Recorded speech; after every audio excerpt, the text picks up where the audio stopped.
Hello friends, super magic રસોઈમાં મિત્રો હું આપનું સ્વાગત કરું છું. આજે હું ટ્રીક અને ટીપનો વિડીયો તમારી સાથે શેર કરું છું. તો તમને ચોક્કસ આ વિડીયો ગમશે. ગમે તો લાઈક કરજો, શેર કરજો અને સબસ્ક્રાઈબ કરવાનું ભૂલતા જ નહીં. અને મિત્રો બાજુમાં રહેલું બેલ આઇકનને પણ પ્રેસ કરજો, જેથી કરીને લેટેસ્ટ વિડીયોની માહિતી તમને મળતી રહે. હવે આજે હું તમને આપણે ચોખા અસલી છે કે નકલી છે એના વિશે, અને દૂધ અને ઘી આ બધી વસ્તુ અસલી છે કે નકલી છે એ જાણવું હોય ને તો એના વિશે હું તમને માહિતી આપું છું. તો પહેલા તો આપણે ચોખા વિશે જાણી લઈએ. મિત્રો માર્કેટમાં આપણે ચોખા લેવા જઈએ છીએ ને ત્યારે આપણને ખ્યાલ નથી આવતો કે અસલી છે કે પ્લાસ્ટિકના છે. પણ જો પ્લાસ્ટિકના ચોખા હશે ને તો જેમ આપણે રૂટીન ચોખાને કૂક થતા જેટલો ટાઈમ લાગે ને એથી વધારે ટાઈમ લાગે ને તો તમારો ચોખા નકલી છે એ જાણી લેવું. કેમ કે એમાં થોડીક તમને પ્લાસ્ટિક જેવી સ્મેલ પણ આવશે જ્યારે કૂક થતા હશે ત્યારે. અને બીજું, જે પ્લાસ્ટિકના ચોખા હોય છે ને એ મિત્રો એકદમ ઇવનલી એક સરખા જ હોય છે. એનો કલર પણ એટલો ચમકતો એક સરખો જ કલર હોય છે. જ્યારે આપણા ઓરિજિનલ ચોખા હોય છે ને એ થોડાક ખરબચડા એટલે કે પીળાશ ઉપર હોય છે અને એક સરખો દાણો નથી હોતો. કેમ કે મશીનમાં વસ્તુ થયેલી હોય છે ને એ એક સરખી જ હોય છે. આપણે જો એને એમાં એ ફંક્શન એક સરખું જ ગોઠવેલું હોય છે એટલે ભાતનો દાણો એક સરખો જ નીકળશે. પ્લસ એકદમ વ્હાઈટ હશે. અને આમ તમે વજન કરશો ને તો નકલી ચોખાનો વજન જરા પણ નહીં હોય, કેમ કે એ પ્લાસ્ટિક છે. અને જે અસલી ચોખા છે ને એનો વજન હશે. એટલે એ રીતે પણ તમે જ્યારે ચોખા લેવા જશો ને ત્યારે તમને ખ્યાલ આવી જશે. અને જે અસલી ચોખા હોય ને મિત્રો એ થોડાક આપણે સીધા ખેતરમાંથી તૈયાર થઈને અને સીધા જ એના બાચકા ભરાઈ જતા હોય છે. એટલે થોડી ઘણી ધૂળ કે એવો કચરો પણ હોય છે. એટલે એમ કે થોડોક કચરો નીકળશે. જ્યારે નકલી ચોખામાં બિલકુલ કચરો નહીં નીકળે અને એના પ્લાસ્ટિકનું અંદર એનું ફોર્મ ચડેલું હોય છે. આપણે ઘણી વખત મિક્સ કરીને પણ આવતા હોય છે. તો તમારે કેવી રીતે ચેક કરવું? તમે અત્યારે મેં બધા ચોખા લીધા છે: બાસમતી, પુલાવ, બિરયાની, ખીચડિયા અને પેલા આપણે આવે છે જીરાસરી, બધા મેં મિક્સ કર્યા છે. એટલે તમને એમ પણ ખ્યાલ આવે કે જો બધા ચોખાને કેમ ચેક કરવા, પણ આ રીતે તમે મિક્સ કરીને ચેક કરો ને તો પણ ખબર પડી જશે. તો બીજું હવે લાસ્ટ તમને બતાવું કે અસલી છે કે નકલી. એ ચોખા જાણવા હોય ને તો તમારે આ રીતે 1 ચમચી ચોખા પાણીમાં નાખી દેવાના. અને પછી જે ચોખા તમારે ઉપર તરે ને એ નકલી હશે અને જ્યારે અસલી ચોખા હશે ને તળિયે બેસી જ જશે. જો અત્યારે આપણે એક પણ ચોખો ઉપર તર્યો નથી. મિક્સ ચોખા મેં લીધા છે તો પણ એક ચોખ્ખો પણ ઉપર આવ્યો નથી. બધા તળિયે બેસી ગયા છે. તમને ખ્યાલ આવે છે? તો આપણા બધા ચોખા અસલી જ છે. એક પણ ચોખ્ખો નકલી નથી, એટલે કે પ્લાસ્ટિકનો નથી. મિત્રો તો તમને ખ્યાલ આવી ગયો. એક તો વજનમાં હળવા હોય, બીજું એક સરખા ચોખા હોય. નકલી હોય ને એ ચોખાની વાત કરું છું. એક સરખા જ દાણો હશે, જરાય નાનો મોટો ટૂંકો લાંબો નહીં હોય. કેમ કે અસલી ચોખા હશે ને એનો દાણો ઘણી વખત પોષણ મેળવ્યું હોય ને એકદમ મોટો હોય, ઘણી વખત ન મેળવ્યો હોય જે છોડને એને નાનો રહી ગયો હોય. એટલે અસલી ચોખા એક સરખા ક્યારેય નહીં હોય અને એકદમ ચમકતા નહીં હોય, એક સરખો કલર નહીં હોય. આ બધા જ એના સિમ્બોલ બતાવે છે કે અસલી ચોખા છે કે નકલી ચોખા છે. અને વજનમાં એવી હશે. એટલે તમે જ્યારે ચોખા લેવા જાઓ ને ત્યારે પણ તમારે ચેક કરી લેવાનું. અને ઇનકેસ તમને ખબર ન હોય તો તમારે ઘરે આવીને આ રીતે તમારે ચેક કરી લેવાના, એટલે તમને ખ્યાલ આવી જશે. હવે મિત્રો આપણે દૂધ વિશે જાણી લઈએ કે દૂધ આપણે અત્યારેના સમયમાં આપણે દૂધ પણ નકલી આવે છે, યુરિયા વાળું આવે છે કે આપણે ડિટર્જન્ટ વાળું આવે છે. ઘણા લોકો એ દૂધવાળા શું કરે છે કે ઉપરથી મલાઈ ઉતારી લે છે અને પછી પાતળું દૂધ થઈ જાય છે ને તો એને જાડું કરવા માટે યુરિયા કે ડિટર્જન્ટ મિક્સ કરી દે છે. તો આપણને કેમ ખ્યાલ આવે કે અસલી દૂધ છે કે નકલી? તો મિત્રો જો અસલી દૂધ હશે ને એ તમે આ રીતે આંગળીમાં લેશો ને તો એકદમ આમ સરસ આંગળી એબ્ઝોર્બ કરી લેશે અને ફીણ નહીં વરે અને એકદમ સરસ ચીકણું છે જઈશે અને એકદમ આપણે સ્કિનમાં તેલ જેવું થઈ જશે. અને જો જે નકલી દૂધ હશે ને એને તમે આ રીતે કરશો ને તો ફીણા વરસે અને એકદમ આમ ચીકણું થઈ જશે કે આમ ફીણ વરે ને એવું આમ ઉપરથી લાઇટ એવું થઈ જશે. જે ડિટર્જન્ટ હશે, યુરિયા હશે ને એમાં તમને ખ્યાલ આવી જ જશે મિત્રો. અને આ આપણે ખ્યાલ જ આવી જશે. તો અને જ્યારે તમે ગરમ કરશો ને ત્યારે પણ તમારે જે તરત જ ઉભરો નહીં આવે અને એમને પાયકા રાખશે, ધૂપકી મારી જશે.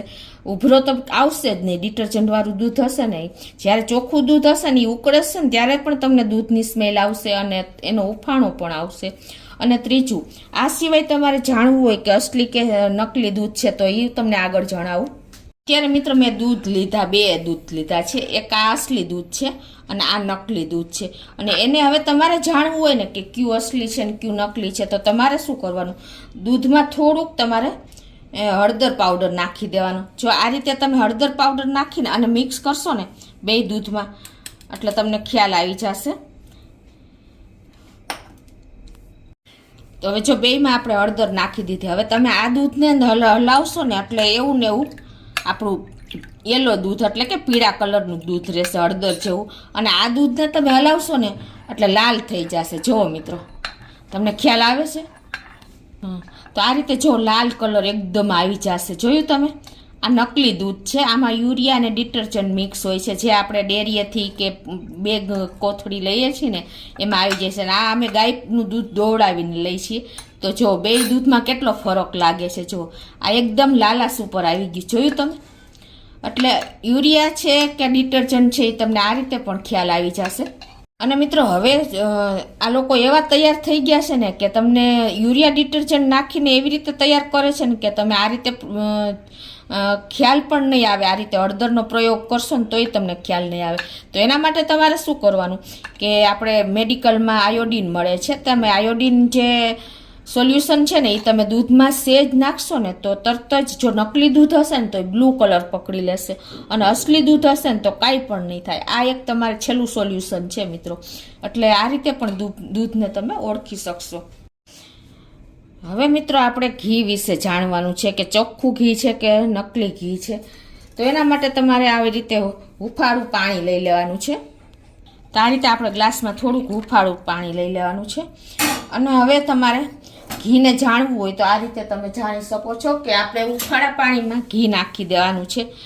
આ અસલી ઘી છે. હવે આને હું નાખું છું. તો જો, અને આપણે નકલી ઘી હશે ને એને પણ આપણે પછી ચેક કરી લઈએ. તો જો આ રીતે તમે હુંફાળા દૂધમાં આ રીતે અસલી ઘી હશે ને એ તમે આ રીતે મિક્સ કરશો ને એટલે ઓગળી જશે, તરત જ ઓગળી જશે. થોડીક વાર મિક્સ કરશો ને એટલે. જો મિત્રો, આ આપણે અસલી ઘી છે, ઘરનું બનાવેલું. જો મેલ્ટ થઈ ગયું, તમને ખ્યાલ આવે છે? અને હવે આપણે બીજા ગ્લાસમાં નકલી ઘીનું તમને બતાવી દઉં. આ હુંફાળું પાણી મેં નાખ્યું છે. અને હવે એમાં તમે જો આ નકલી ઘી છે મારી પાસે, એ હું તમને નાખીને બતાવું. આ મારી પાસે નકલી ઘી છે. જો મિત્રો, એ તમે પાણીમાં નાખશો ને અને એને હલાવશો ને તો પણ એ ઓગળશે નહીં. તમને હમણાં બતાવી જ દો. જો આને તમે હલાવશો ને તો એ ઓગળશે નહીં, આખા પીસ રહેશે. જો તમને ખ્યાલ આવ્યું? આને મેં આટલી વાર હલાવ્યું તો પણ એ ઓગળશે નહીં, આમને પીસ જેવું જ રહેશે. જો ખ્યાલ આવ્યું? આ નકલી ઘી છે, પેકેટનું ઘી છે ને આ ઘરે બનાવેલું ઘી છે મિત્રો. હવે મિત્રો હું તમને મીઠા અસલી છે કે નકલી પણ બતાવી દઉં. તો આ રીતે આપણે મીઠું બેણીમાંથી લઈને અને જોઈ લઈએ. જો આ મીઠાને તમે પાણીમાં નાખશો ને, આમ તમે જનરલી જુઓ ને તો મીઠું જો નકલી હશે ને તો નાના મોટા કણ પ્લાસ્ટિકનું હશે ને થોડું ઘણું મિક્સ કરેલા કણ, તો એ નાના મોટા કણ તમને દેખાતા હશે. અને આ રીતે તમે પાણીમાં નાખશો ને તો જો એકદમ સરસ મેલ્ટ થઈ જશે. અસલી હશે તો, નકલી હશે ને તો એ જે કણ હશે ને એ રહી જશે.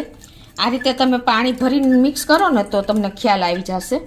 તો જો આપણે જરા પણ પાણી જેવું જ પાણી રહ્યું છે, સેજ પણ ડોળું થાય કે એવું લાગે ને તમને કણ દેખાય તો એ નકલી મીઠું છે. અને જો આ પાણીમાં ના પાણીમાં તમને જરાય ડિફરન્સ નહીં લાગે, બે સરખા જ લાગશે. એટલે આપણા પાણીમાં, આપણા નમકમાં બિલકુલ મિલાવટ નથી, ઓરિજિનલ છે. અને બીજી રીતે તમારે જાણવું હોય ને તો આ રીતે તમારે બટેટા ઉપર નમક લગાવી દેવાનું.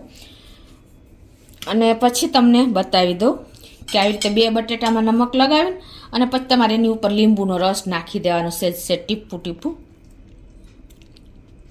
તો આ રીતે રાખીને લીંબુનો રસ નાખીને અને પછી તમારે 1 મિનિટ છોડી દેવાનું.